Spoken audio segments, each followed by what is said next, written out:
This is great. This is all part of the process.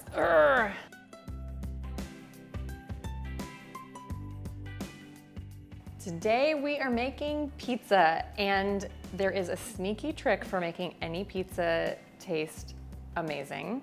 And I have a special guest here. She's the perfect guest for this particular video. Hello. This is Danielle.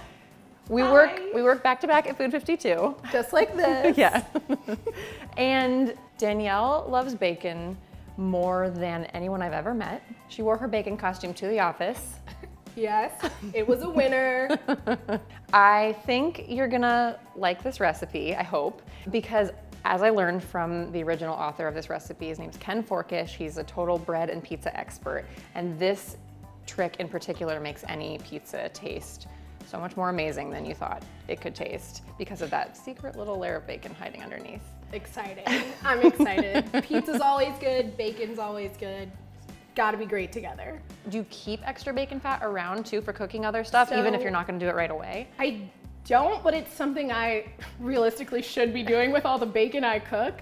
I grew up with my grandma having a little grease can on the counter. I just have yet to find the perfect container for my grease. As you can see, this is a pineapple pizza. It's a Hawaiian pizza. I know that this is something that we cannot all agree on. In fact, I hear that you are not the biggest pineapple pizza fan. I will agree and say that pineapple on pizza could be one of the most divisive things going on in the food world. I grew up in California. Hawaiian pizza was pretty common at any pizza party. And I actually am kind of a purist. I actually love just straight up pineapple on pizza, no ham, no salt, nothing else. The more pineapple, the better. But I know, I know. And I know a lot of you out there are not gonna feel the same way as me, but Ken Forkish's Hawaiian pizza just is kind of leagues away from like your casual neighborhood pizza spots, because what he does is roast the pineapple with some onion and salt and olive oil and chili flakes. Ready to make pizzas. Here's your dough. Oh my gosh, I'm so excited. There's two different ways that people can shape their pizza depending on what they want. I know that like Josh, our test kitchen director, likes a nice thin crispy crust, so he rolls it out with a rolling pin. I like it kind of Neapolitan style where there's the puffy outer edge. Okay. So I like to just pick it up and let it hang, and like its own weight is pulling it down. Sometimes people will do a little of this, like let it kind of drape down. Yeah. I know, isn't it fun? You can also like kind of just stretch it out like this. Keep this edge a little bit puffy, but make the middle thinner. Gotcha. I just love that doughy, like chewy Yeah. edge. Now that we've shaped, we can put them on our peels to do all of our topping. It's great to have a pizza peel, this thing that Danielle is demonstrating here. But if you don't have a pizza peel, that does not mean you can't make pizza at home. You can just flip over a baking sheet and get the same kind of slippy, slidey, oops.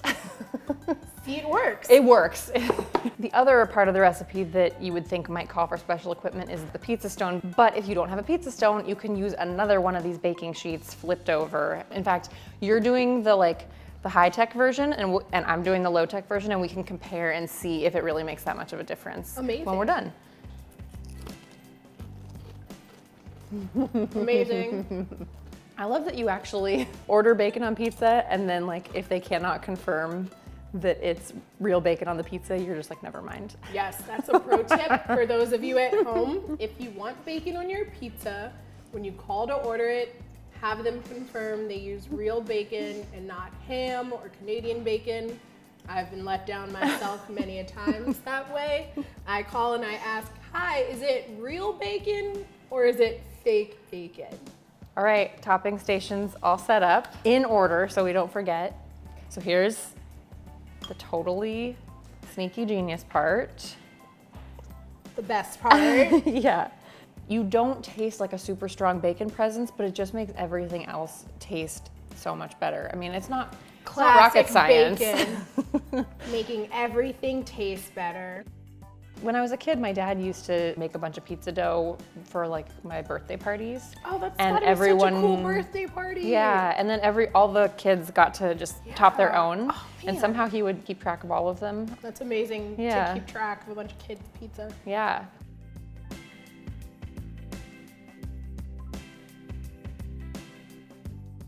This is where you want to make sure your pizza can still slide around. We're going to the oven. We're going. Amazing! Oh, wow. So perfect! Jen. So close. Just shove it on. Oh. We had a little, I had a little problem, and Danielle saved the day. But if this happens to you and you miscalculate and your pizza ends up not fitting once it's on the thing, just do what Danielle did and Smush it. smush the edge, because it look, in. it's fine.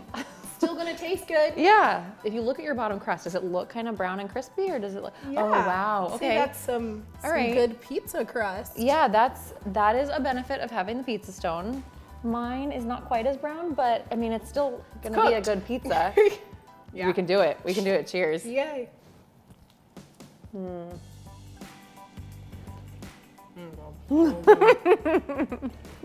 Are you tasting bacon? No. And we know I could taste the bacon if it was there, but you cannot taste it. But I do, I mean, it's just like something. It's so good. This does really make me, like, encourages me to make my own pizza. Awesome. There will be bacon on my future pizzas. I will use the bacon grease as well as the actual bacon when I cook pizza. I promise you. I believe you. Danielle, what should we do now? Well, if you want more recipes like this, you should like this video and subscribe for more genius content coming to you weekly. Thanks, Danielle. Thank you, Kristen. I'm so happy that I got to be a part of this.